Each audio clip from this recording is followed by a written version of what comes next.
Have you ever heard of a city so magnificent, so powerful that it was called the Queen of Cities? For over 1,000 years, Constantinople, the jewel of the Byzantine Empire, stood as a beacon of Christian civilization, a fortress of immense wealth and unshakable faith. Its legendary walls, kissed by the waters of the Bosporus, were believed to be impenetrable. For centuries, they had repelled every foe. But in the spring of 1453, a shadow fell over the golden domes. A young, ambitious sultan, only 21 years old, stood at its gates. His name was Mehmed II, and he had a dream that would shake the world to its core, to conquer Constantinople and make it the heart of his burgeoning Ottoman Empire. This single ambition would earn him the name by which history remembers him, Mehmed the Conqueror. The scale of the confrontation was staggering. In early April 1453, Mehmed amassed an army that some sources say numbered over 100,000 soldiers, a sea of warriors stretching as far as the eye could see. Inside the city, the defenders were a mere fraction of that number. Barely 7,000 men, a mix of determined Byzantines and loyal Genoese mercenaries, ready to defend their home to the last breath. The city was completely surrounded, besieged by land and by sea.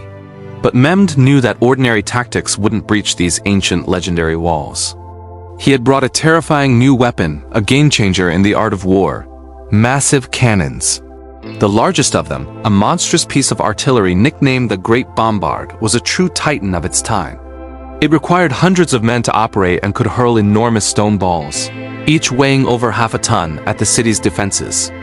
The ground itself trembled with each deafening blast. Day and night, for weeks on end, the thunder of Ottoman cannons echoed across the plains. The relentless bombardment was a psychological assault as much as a physical one. Inside the beleaguered city, the people prayed desperately for a miracle.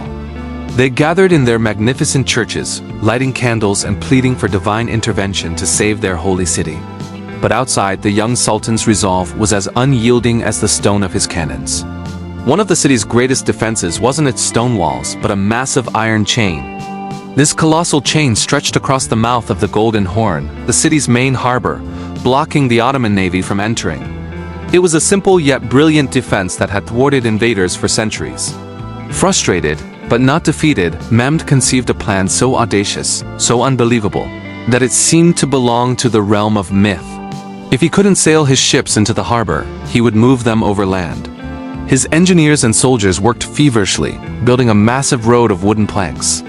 They greased these planks with animal fat and oil, creating a slippery path.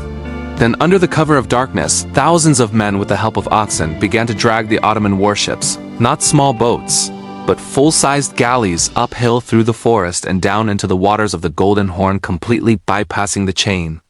When the sun rose, the defenders of Constantinople looked out at their harbor in utter disbelief and horror.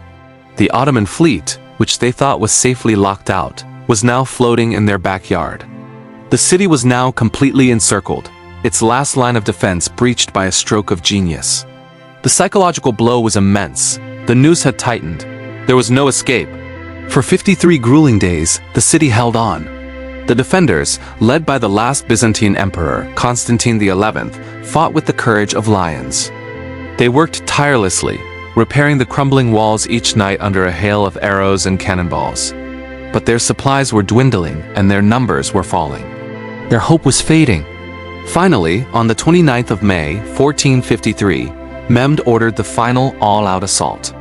The air was filled with the sounds of war drums, trumpets, and the deafening roar of cannons. Wave after wave of Ottoman soldiers, starting with irregular troops and followed by the elite janissaries, stormed the battered walls. Ladders were thrown up against the ramparts, and a desperate, brutal battle raged in the pre-dawn darkness. The emperor, Constantine XI, refusing to flee, threw off his royal insignia and plunged into the thick of the fighting and dying alongside his loyal soldiers. He fell as the last Roman emperor, a symbol of a dying world. As the sun began to rise, the Ottoman flags were raised over the towers of Constantinople. The city had fallen.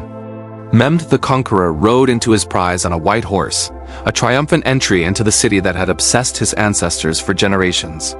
He made his way to the heart of the city, to the magnificent Hagia Sophia, the grandest church in all of Christendom.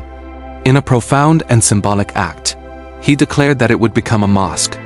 This was not an act of wanton destruction. It was a powerful statement. A new era had begun. Constantinople was reborn as Istanbul, the vibrant new capital of the Ottoman Empire. This single event sent shockwaves across the globe. It marked, for many historians, the definitive end of the Middle Ages.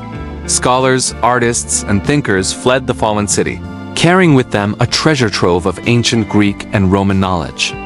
They journeyed west, primarily to Italy, sparking a cultural explosion that we now call the Renaissance. The fall of one empire directly fueled the rebirth of another civilization. It was a pivotal moment where one world ended and another began, a bridge between East and West, past and future. The conquest of Constantinople didn't just change the map. It changed the very course of history, and its echoes can still be felt today. Thank you so much for joining us on this journey back in time. If you found this story as fascinating as we did, don't forget to hit that like button and subscribe to our channel for more deep dives into the events that shaped our world. We'd love to hear your thoughts in the comments below. Until next time, stay curious,